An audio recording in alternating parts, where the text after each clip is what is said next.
Hola a todos. Con este video vamos a tratar de entender cómo vamos a combinar la idea de un experimento comparativo simple con su prueba de hipótesis. Ya habíamos comentado que a partir de ahora vamos a ver un cierto tipo de experimento ligado con su prueba estadística correspondiente para poder resolver. Bien. En primer lugar voy a la última práctica que tuvimos en donde vimos algunas cosas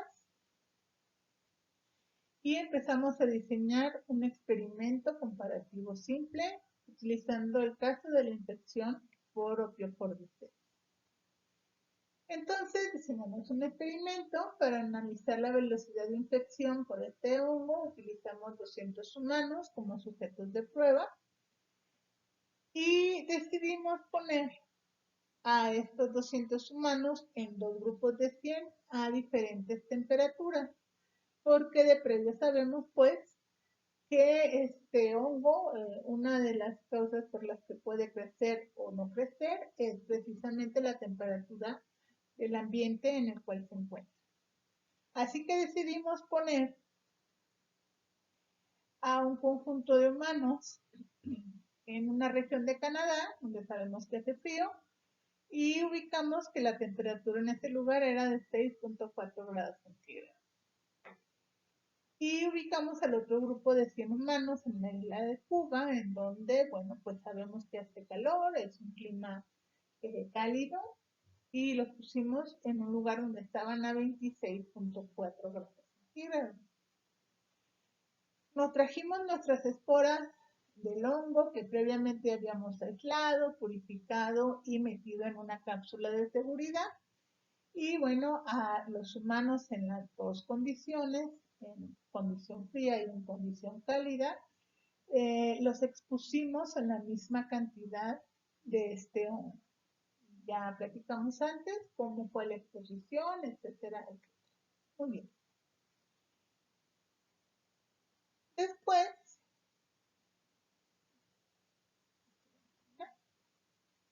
bueno, vamos a esperar a que llegue otra vez a donde estaba el video.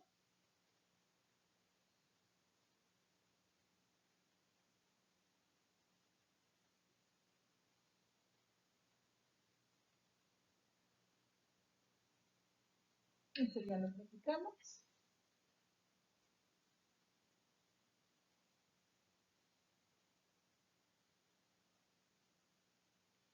Y bueno, nuestra variable fue el tiempo, en donde decidimos monitorear ese tiempo hasta que los humanos empezaran a caminar como zombies.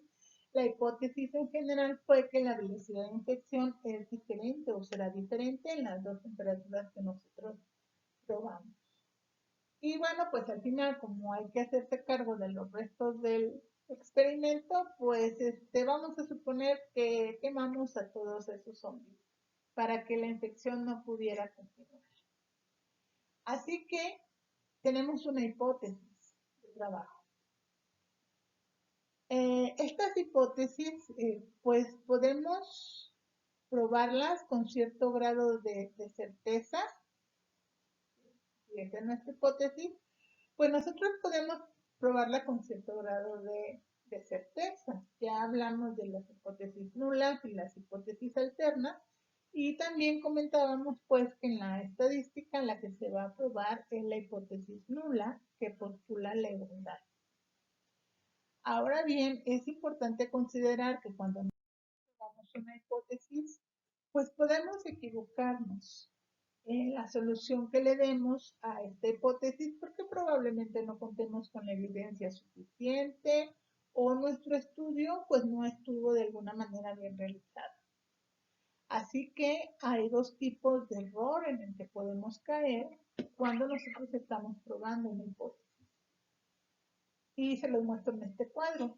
Podemos caer en un error tipo 1, que dice aquí es cuando la prueba estadística lleva al rechazo de la hipótesis nula, pero en realidad la hipótesis nula es verdadera, en donde entonces estamos en una condición en la cual la evidencia nos lleva a rechazar una hipótesis, pero esa hipótesis resulta que es verdad. Entonces, en esos casos, pues debemos de cuidar bastante bien, como comentábamos antes, tener suficiente evidencia para evitar este error tipo 1. Por otro lado, pues existe también el error tipo 2, es cuando aceptamos una hipótesis nula que en realidad es falsa. ¿De acuerdo? Entonces, ambos tipos de errores se pueden controlar en la estadística la aplicación de ciertos valores que llamamos niveles de confianza o niveles de significancia. El nivel de confianza es la probabilidad máxima con la que podríamos asegurar que el parámetro estimar se encuentra dentro de un cierto intervalo que nosotros definimos. Por otro lado, el nivel de significancia, que llamamos valor alfa, es el error máximo que queremos cometer en nuestra estimación o en nuestra prueba estadística. Estos dos valores se corresponden uno con el otro. ¿Cómo se observa en esta tablita? El nivel de confianza, probablemente ustedes estén más familiarizados con la expresión de este nivel como un porcentaje. Entonces decimos, por ejemplo, que nosotros hacemos una prueba estadística y damos un resultado con un cierto porcentaje de confianza. Así ustedes pueden dar una respuesta a una hipótesis con el 90, con el 95 o con el 99% de confianza. ¿Por qué estos tres valores? No lo sé, pero son los que usualmente se utilizan en el trabajo estadístico. Ahora bien, como ya lo hablamos antes, estos porcentajes pues también los podemos expresar como un valor de probabilidad y aquí se los estoy poniendo. Entonces, si lo expresan como probabilidad, pues el 90% se convierte en el 0.9 y así sucesivamente. Ahora, por otro lado, está el nivel de significancia estadística, que conocemos como valor alfa. Estos valores de alfa, como dice acá, pues van a representar el error máximo que nos vamos a permitir en nuestra solución de la hipótesis nula. Los niveles de significancia siempre se expresan como valor de probabilidad y son estos tres. Entonces observen ustedes cómo se corresponde un nivel de confianza de 0.9 con un nivel de significancia estadística de 0.10. De la misma manera, el nivel de confianza de 0.95 pues se corresponde con un nivel de significancia de 0.05. Y de igual forma, pues el de 0.99 se va a corresponder con 0.01. Seguramente ustedes ya están pensando en la lógica del asunto, ¿cierto? Como lo expresamos como nivel de probabilidad o como valor de probabilidad, sabemos que la probabilidad total de que una cosa suceda, pues, es 1. Así que si ustedes observan, la suma de este valor de confianza con este valor de significancia, pues da 1, que representa la probabilidad total. ¿Ah? Entonces, estos valores se deben de poner antes de hacer la prueba, para que entonces ustedes al final de la prueba puedan afirmar con cierto nivel de confianza exactamente qué es lo que va a resultar con su hipótesis. Por alguna razón, se considera que el nivel de confianza más prudente para aplicar a toda prueba estadística es de 0.95. Y por lo tanto, entonces, el nivel de significancia que usualmente aplicamos pruebas estadísticas es de 0.05. Y de hecho, casi todos los softwares para hacer estadística traen por default puestos estos valores, el 95 y el 0.05. Sin embargo, pues ustedes le pueden cambiar con conocimiento de causa, por supuesto, a cualquiera de estos valores que están en la. Entonces, ¿qué significa en términos más aterrizados manejar un nivel de confianza de 0.95 con uno de significancia de 0.05? Bueno, pues con esos números ustedes al final de su prueba podrán afirmar lo que dice aquí. Podrán afirmar con un 95% de probabilidad o con un 0.95 de probabilidad que el valor estimado estará dentro de un intervalo definido. Sin embargo, es posible que se presenten casos en los cuales no se encuentre la variable en ese intervalo definido, que sería el 5% de los casos. Por ejemplo, burdo, imaginen que ustedes se levantan en la mañana a una determinada hora, en la culpa, en el camión, y llegan a la escuela a una hora determinada. Y esto lo hacen pues todos los días, durante todo el transcurso de un semestre. Y en algún momento, cuando ya tienen muchos días de hacer esta rutina, ustedes se ponen a observar los tiempos que hacen para llegar al punto. Si ustedes aplicaran la reglita que acabamos de ver con respecto de los valores de significancia y los valores de confianza, pues al cabo de tener mucha evidencia del tiempo que hacen, podrían asegurar que el 95% de las veces ustedes llegan al cupo entre las 9 y las 9:30. Sin embargo, el 5% de las veces ustedes llegan a otra hora que no está en este intervalo. Este 5% podría ser 5% de las veces que llegan más temprano o más tarde. ¿Sí? Entonces, si nosotros pusiéramos esto en una distribución de probabilidades, como ya las hemos estudiado antes, en donde pusiéramos en el eje de las Y, las veces que ustedes vienen en CUPA, y en el eje de las X, las horas a las cuales ustedes llegan, pues entonces el resultado que obtuvimos antes se podría ver así. La mayoría de las veces ustedes llegan en este intervalo de tiempo, entre las 9 y las 9:30. Sin embargo, existen casos o existen días, o podrán existir días, a lo mejor el siguiente semestre, si ustedes lo consideran así, en donde pudieran llegar más temprano o más tarde. Estos casos o estos días en los cuales ustedes van a llegar más temprano o más tarde representan este 5%.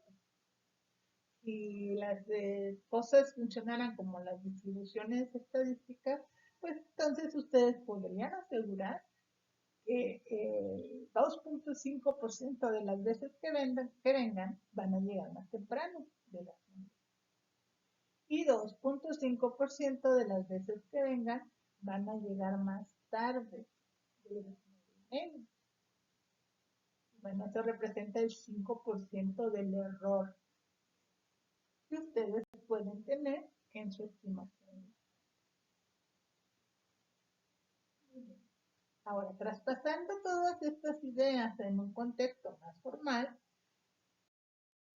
Pues entonces resulta ser que con estos experimentos lo que estamos haciendo es comparando distribuciones, probabilidad de conjuntos de datos.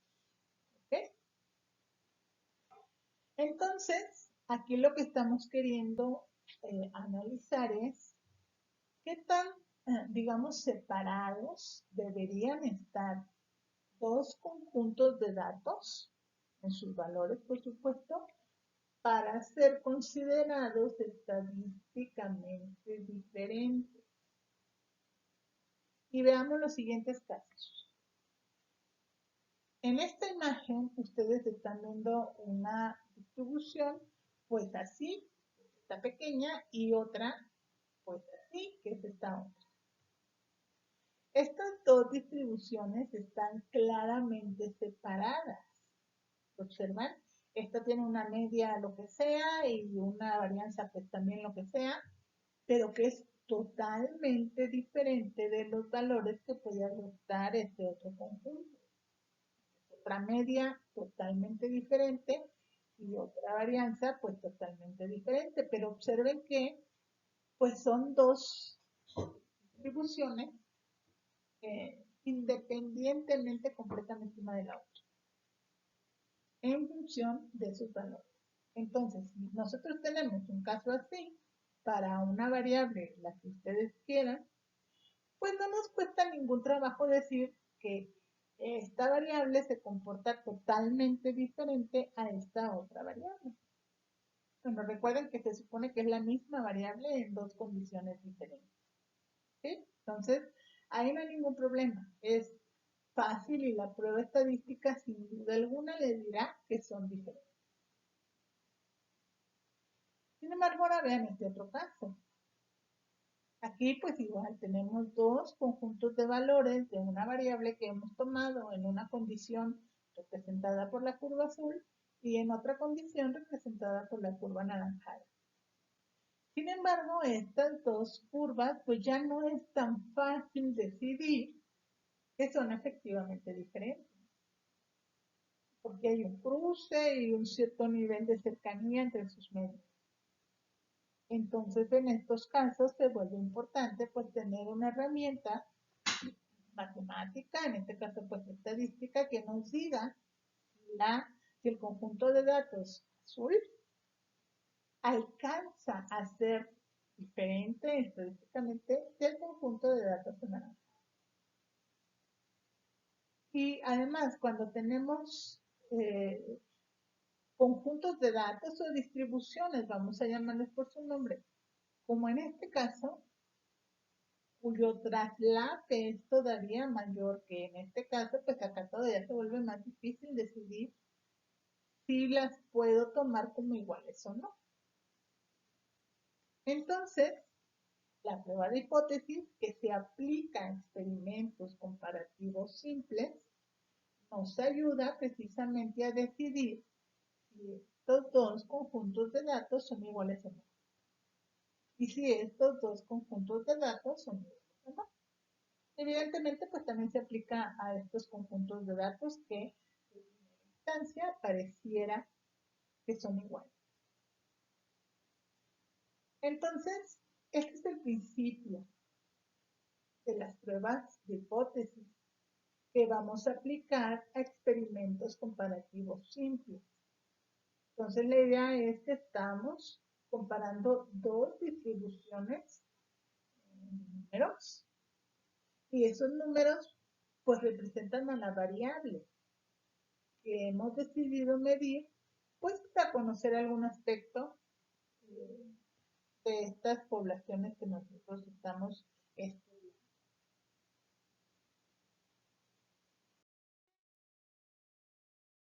Para decidir todas estas cosas, recuerden y lo vuelvo a repetir, cuando estamos en el caso de un experimento comparativo simple, pues entonces echamos mano del modelo matemático que está representado en la distribución de student, que es esta que están viendo aquí, y cuyas características ya revisamos en clase.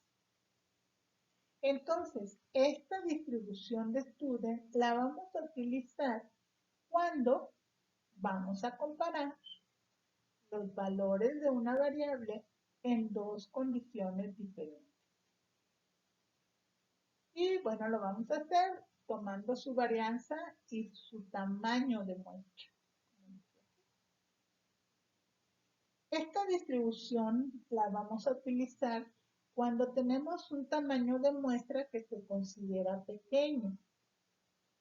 Y pues en general se considera pequeño cuando nuestra n es menor de 30. ¿Vale? Y evidentemente cuando no conocemos la desviación estándar de la población. Es decir, vamos a una población cualquiera, tomamos una variable, pero no tomamos una gran cantidad de datos. Y obviamente, pues no tomamos la totalidad de la población, por lo tanto no podemos conocer esta desviación estándar. Ni la varianza tampoco. Esta distribución, como pueden ustedes observar en la tabla, está definida por valores alfa específicos que están acá arriba y por grados de libertad que están en la primera columna. Lo que vamos a hacer nosotros es tomar nuestra variable de la naturaleza de la realidad, vamos a transformarla mediante esta fórmula que están ustedes viendo aquí, y luego vamos a compararla con el modelo matemático que está representado en la distribución de student. Eso es muy importante de considerar siempre, porque cuando hacemos experimento, lo que hacemos a la hora de resolver el experimento, a la hora de pasarlo por el filtro de la estadística, pues es que agarramos la realidad que está representada, insisto, en esta fórmula y comparamos con este modelo, a ver qué tanto se parece. Después de esta comparación, o más bien con la ayuda de esta comparación, entonces nosotros obtenemos una respuesta de qué vamos a hacer con nuestra hipótesis. ¿Verdad? Muy bien. Entonces, ya estuvimos hablando en clase sobre cómo se arma un experimento comparativo simple y bueno, pues con la idea de los zombies ya logramos diseñar un experimento sencillo y rápido. Así que ahora lo que les voy a mostrar es cómo se resuelve la hipótesis de este experimento mediante una receta que es sencilla de aplicar y vamos allá.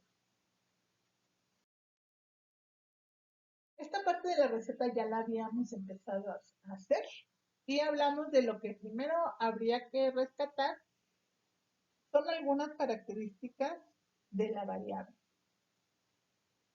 Y aquí pues está representada con datos, ¿no? Entonces, ¿cuál es la naturaleza de la variable? Ya habíamos dicho que lo que hay que saber es qué tipo de variable es, si es discreta o si es continua. Hay que tener muy claro cómo se obtuvo la variable, bajo qué esquema de muestreo se obtuvo la variable.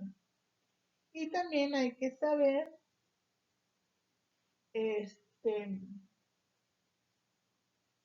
a ver, ¿qué tipo es? ¿En qué unidades está representada? Mínimamente eso es lo que debemos de saber de la variable.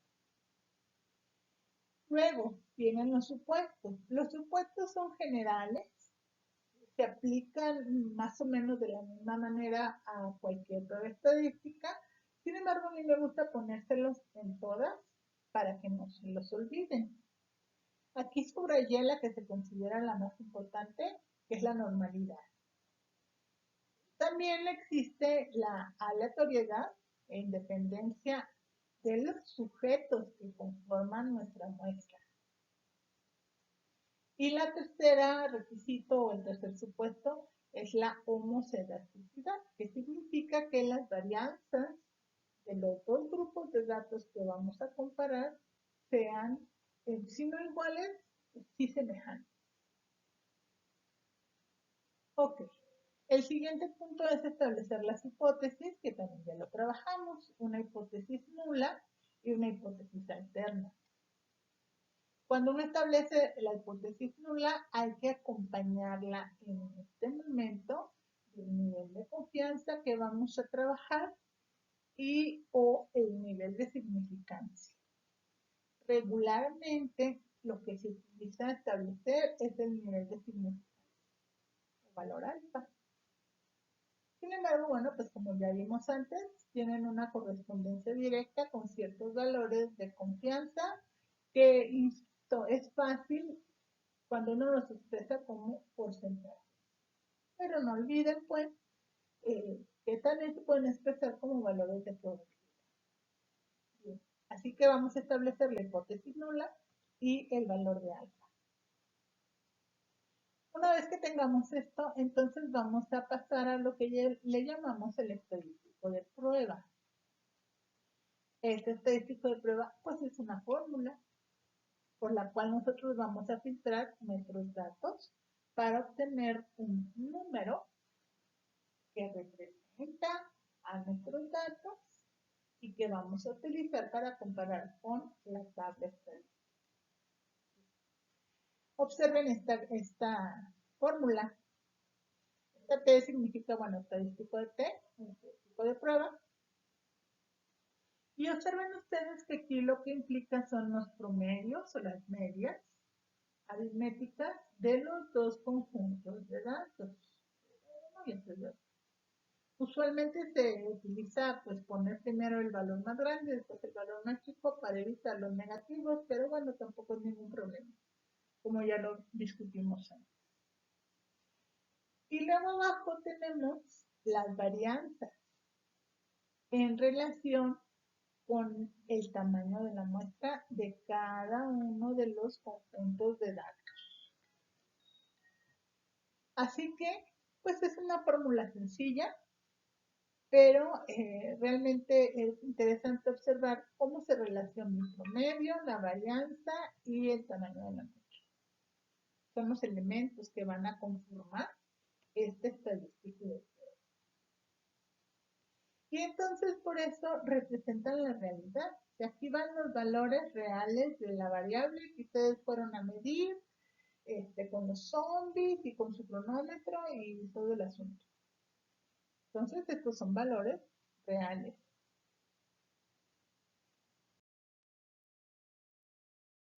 Lo que sigue, una vez que ustedes obtienen el estadístico de prueba o el estadístico T, es calcular, bueno, perdón, aquí dice cálculo del estadístico de prueba, nada más sustituimos los valores de la fórmula por los valores reales de nuestras variables y calculamos. El siguiente paso es buscar el estadístico crítico o lo que le llaman valor de tabla o también le pueden llamar pues, estadístico de contraste. Ok, este lo vamos a sacar de la tabla de students, están viendo de este lado. ¿Cómo lo obtenemos? Pues primero vamos a ubicar el valor de alfa que nosotros asignamos a nuestra prueba en la parte de acá arriba. En este caso, pues, como dije antes, el que más se utiliza es el punto 0.5 que voy a considerar. Después hay que ubicar en esta primera columna los grados de libertad, que ya saben ustedes que en principio es n-1. Y vamos a suponer, por ejemplo, que tenemos 20 grados de libertad.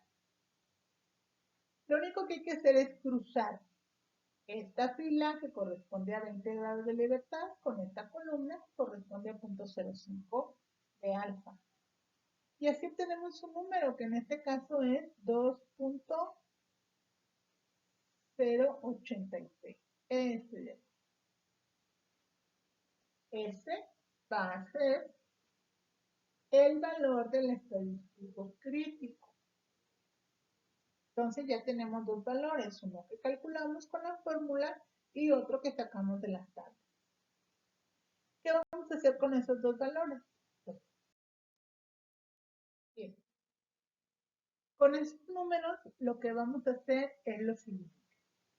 Vamos a ponerlos en una imagen de la distribución que estamos viendo en la diapositiva.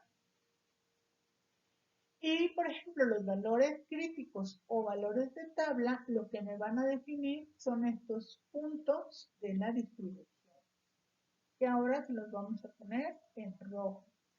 Este punto y este punto van a representar los valores críticos que hemos obtenido de las tablas. Entonces, aquí le vamos a tratar de escribir valor de tabla.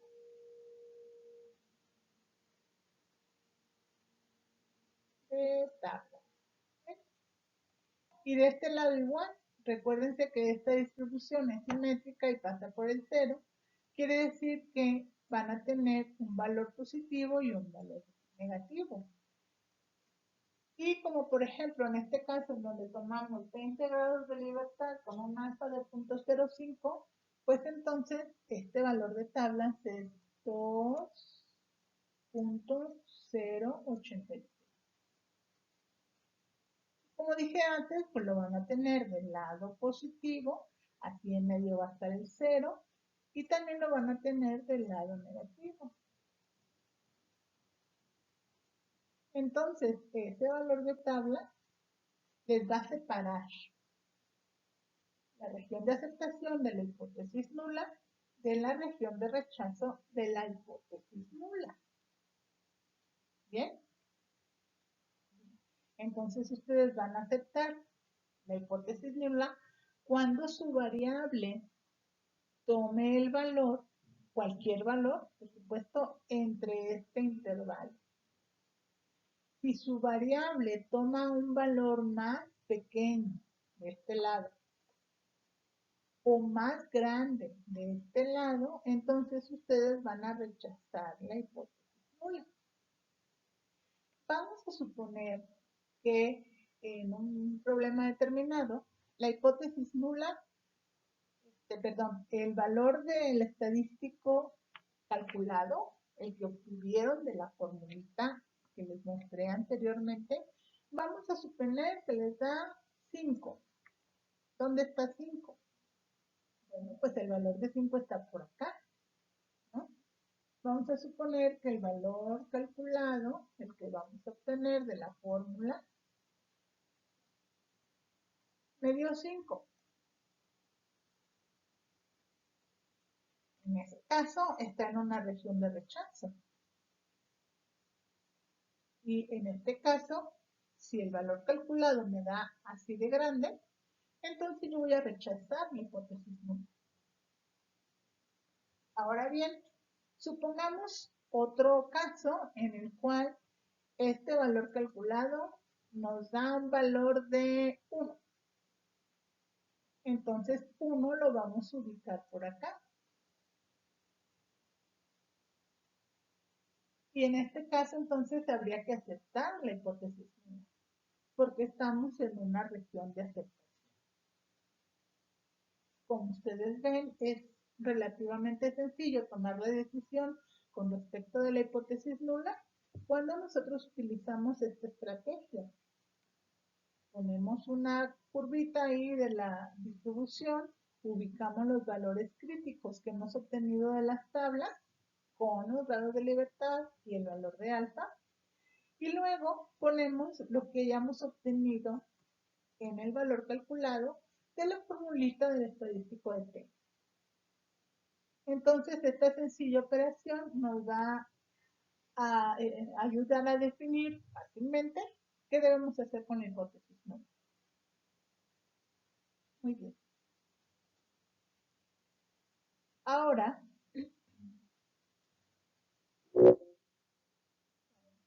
ir a la diapositiva siguiente, que no está.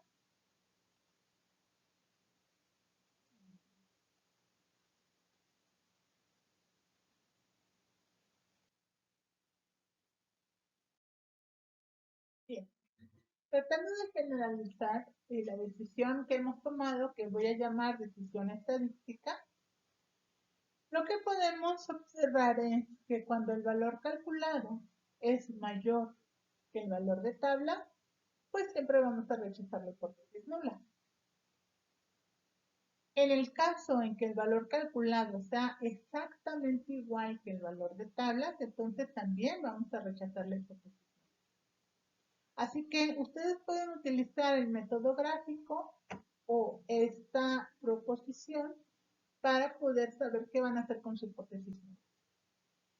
Yo les recomiendo que las primeras veces utilicen el método gráfico para que ustedes puedan entender por qué están aceptando o rechazando una hipótesis nula o por qué eh, cuando el valor calculado es mayor que el tabulado deben rechazar la hipótesis nula.